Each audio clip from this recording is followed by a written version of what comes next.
내가 진정으로 진정으로 너희에게 말한다. 믿는 사람은 영생을 가지고 있다. 나는 생명의 빵이다. 너희의 조상은 광야에서 만나를 먹어서도 죽었다. 그러나 하늘에서 내려오는 빵은 이러하니 누구든지 그것을 먹으면 죽지 않는다. 나는 하늘에서 내려온 살아있는 빵이다. 이 빵을 먹는 사람은 누구나 영원히 살 것이다. 내가 줄 빵은 나의 살이다. 그것은 세상에 생명을 준다. 그러자 유대 사람들은 서로 논란을 하면서 말하였다. 이 사람이 어떻게 우리에게 자기 살을 먹으라고 줄 수 있을까? 예수께서 그들에게 말씀하셨다. 내가 진정으로 진정으로 너희에게 말한다. 너희가 인자의 살을 먹지 아니하고 또 인자의 피를 마시지 아니하면 너희 속에는 생명이 없다. 내 살을 먹고 내 피를 먹는 사람은 영원히 생명을 내가 그를 살릴 것이다. 내 살은 참 양식이요 내 피는 참 음료이다. 내 살을 먹고 내 피를 마시는 사람은 내 안에 있고 나도 그 사람 안에 있다. 살아계신 아버지께서 나를 보내셨고 내가 아버지 때문에 사는 것과 같이 나를 먹는 사람도 나 때문에 살 것이다. 함께 보십니다. 이것은 하늘에서 내려온 빵이다. 이것은 너희의 조상이 먹고서도 죽은 그런 것과는 같이 아니하다. 이 빵을 먹는 사람은 영원히 살 것이다. 아멘. 기적 너머에 있는 생명이라는 제목으로 여러분들과 함께 말씀을 나누고자 합니다. 지난주에 우리는 오병이어의 기적을 함께 살펴보았습니다. 오늘 본문은 그 기적의 결론에 해당합니다. 요한복음 6장은 오병이어의 기적으로 끝나지 않습니다. 오히려 그 기적 이후에 예수님께서 그 기적의 의미를 직접 말씀해 주시죠. 무리들은 예수님을 왕으로 모시려고 했지만 예수님은 피하셨습니다. 그리고 이후 예수님께서는 강을 건너가는 제자들 앞에 나타나십니다. 풍랑이 일는 그런 강이었지만 예수님은 잔잔하게 그 물 위를 걸으시면서 제자들 앞에서 다시 한번 예수님의 능력을 보이시죠. 그렇게 제자들과 조우하시고 도착한 강 건너편에서 예수님을 찾던 무리를 다시 만나시게 됩니다. 그들은 여전히 예수님을 찾고 있었습니다.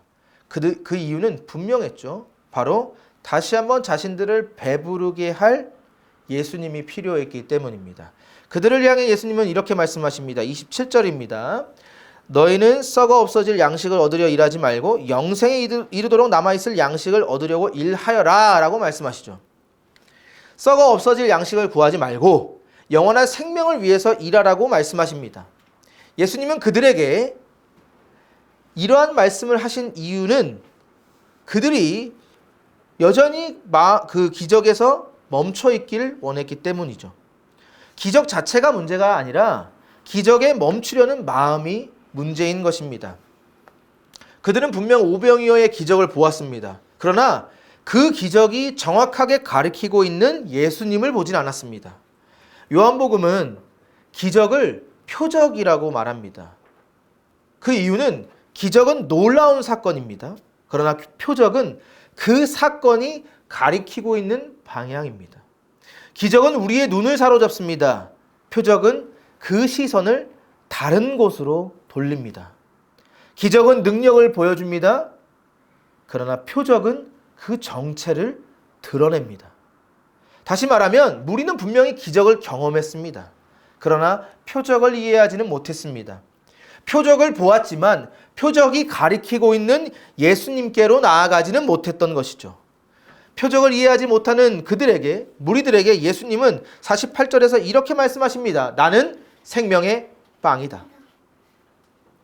개역 개정에서는 떡이라고 번역되었지만 함께 보시는 새 번역에 맞춰 우리는 빵이라고 표현하도록 하겠습니다. 예수님이 무리들에게 생명의 빵이라고 선언하신 이유는 무엇일까요? 오병이어의 기적, 풍랑 속에서도 물 위를 잔잔하게 걸으신 기적들을 가리키고 있는 분이 바로 예수님이기 때문입니다. 31절에서 무리는 이렇게 말을 하죠. 우리 조상들은 광야에서 만나를 먹었습니다. 무슨 말이에요? 우리에게도 만나를 달라는 거예요. 예수님, 우리는 만나를 기대하고 있습니다. 그 기적의 만나를 오늘도 주세요 라고 말하고 있죠. 여러분, 만나는 분명히 하나님께서 허락하신 기적입니다. 그러나 그들의 조상들은 40년 동안 만나를 먹었지만 결국 죽었습니다. 만나가 기적이 아니었기 때문이 아니에요. 만나는 분명히 기적이었습니다. 그러나 기적이 생명을 가리킬 수는 있어도 생명이 아니기 때문입니다. 만나는 분명한 표적이었습니다. 바로 그들을 돌보시는 생사화복의 주관자이신 하나님을 가리키고 있었습니다. 무리들의 기대에 향해 예수님은 말씀하십니다. 35절인데요. 내가 생명의 빵이다. 내게로 오는 사람은 결코 줄이지 않을 것이요. 나를 믿는 사람은 다시는 목마르지 않을 것이다. 예수님께로 오면 결코 줄이지 않을 것이다 말씀하십니다. 동시에 예수님을 믿으면 다시는 목마르지 않을 것이다 라고 말하고 계십니다. 여기서 우리가 주목해야 할 단어가 있다면 오는 사람과 믿는 사람입니다. 오는 것과 믿는 것은 모두 믿음을 가리키고 있는 단어입니다. 예수께 온다는 것은 단순히 물리적인 거리가 가까워졌다라는 것을 말하는 것이 아닙니다. 우리가 잘 알고 있지만 이 상황이 어떤 상황입니까? 이미 예수님과 무리들은 가까이 있습니다. 물리적으로 가까이 있습니다. 그들이 예수님께 질문을 던지고 예수님의 답을 들을 수 있을 정도의 거리에 있었습니다. 그럼에도 예수님이 그들에게 오라고 말씀하신 이유는 그들이 진정 예수님께 나아오지 않았기 때문이죠. 무엇이 예수님께 진정으로 나아오는 것입니까? 나아온다는 것은 그분께 기대는 것입니다. 자신의 필요를 채우기 위한 수단으로서 예수님께 나아오는 게 아니라 예수님이 아니면 안 됩니다라는 그 겸손한 마음으로 나아오는 것입니다. 분명 무리들은 예수님께 나아왔지만 정확하게는 예수님이 주신 빵을 향해 나아왔습니다. 그렇다면 무엇이 믿는 것일까요? 믿는다는 것은 단순히 예수님에 대한 존재를 인정한다는 것이 아닙니다. 무리들도 기적을 보이신 예수님을 인정했습니다. 그러나 인정과 믿음은 전혀 다릅니다. 믿음은 기적이 있을 때만 따르는 것이 아니라 기적이 보이지 않아도 떠나지 않는 것입니다. 빵이 없어도 기적이 없어도 여전히 그분이 나의 주님이심을 고백하는 것, 이것이 믿음입니다. 왜 예수님은 눈앞의 무리들에게 오라, 믿으라 말씀하셨을까요? 무리들 앞에 생명의 빵이 있었지만 여전히 그들은 기적의 빵을 구하고 있었기 때문입니다. 기적은 경험했지만 표적을 이해하지 못했습니다. 예수님은 36절에서 이렇게 말씀하십니다. 그러나 내가 이미 말한 대로 너희는 나를 보고도 믿지 않는다. 분명 그들은 빵을 보았지만 예수님을 믿지 않았습니다. 예수님께 왔지만 예수님이 아닌 빵을 찾고 있었습니다. 눈앞에 생명의 빵을 보고도 믿지 않는 무리들에게 예수님이 분명하게 말씀하십니다. 또한 아들을 보고 그를 믿는 사람은 누구든지 영생을 얻게 하시는 것이 내 아버지의 뜻이다. 아들을 보고 믿는 사람은 누구든지 영원한 생명을 얻게 될 것이다 말씀하십니다. 그리고 이것이 아버지 하나님의 뜻이다 말씀하시죠. 그렇다면 예수님을 보는 것은 무엇입니까? 보는 것은 단순한 시각적 인지, 눈으로 확인하는 것이 아닙니다. 그분이 누구인지를 정확하게 깨닫는 것입니다. 무리들 앞에 예수님은 존재했습니다. 그러나 예수님이 생명의 빵인 줄은 몰랐습니다. 그래서 예수님은 결국 다음과 같이 말씀하십니다. 우리 50절과 51절인데요. 우리 함께 읽어보도록 하겠습니다. 시작. 그러나 하늘에서 내려오는 빵은 이러하니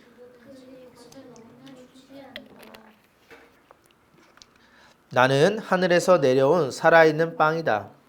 빵을 먹는 사람은 누구나 영원히 살 것이다. 내가 줄 빵은 나의 살이다. 그것은 세상에 생명을 준다. 아멘. 예수님은 마침내 선포하십니다. 이제 예수님은 단순히 보고 믿어라고 말씀하시지 않습니다. 먹어라라고 말씀하십니다. 예수님이 하늘에서 내려온 생명, 살아있는 빵이다라고 말씀하시면서 더 나아가 이 빵은 생명을 세상에 주는 빵이다라고 말씀하시는 것이죠. 예수님이 이 땅에 오신 분명한 목적을 우리에게 말씀해주고 있는 것입니다. 바로 십자가를 통한 구속사죠. 예수님은 십자가를 통해 죄인들을 대신해서 죽기로 결심하셨습니다. 결정하셨습니다. 그래서 그를 믿는 모든 자들의 죄를 용서하시고 영원한 생명으로 초대하시고자 하나님의 원대한 구원의 계획을 우리들에게 말씀하고 있습니다. 그리고 그 구원, 영원한 생명을 얻기 위해서는 생명의 빵이신 예수님을 먹어야 한다고 말씀하시는 것이죠. 무엇이 예수님을 먹는 것입니까?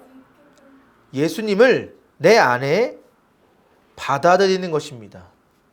이것을 이해하지 못한 유대인들은 논란이 이렇습니다. 어떻게 자기 살을 먹으라고 하는 거지? 라고 어리둥절했습니다. 그런데 그것은 단순히 뜯어먹는 어떤 행위를 말씀하신 것이 아닙니다. 그분을 내 삶의 중심으로 모시는 것을 말씀하십니다. 그분이 내 안에 거하시고 내가 그분 안에 거하는 것입니다. 기적의 빵은 우리의 눈에 보입니다. 생명의 빵은 우리 안에 내주하시는 주님과의 연합입니다. 이것은 취향의 문제가 아닙니다.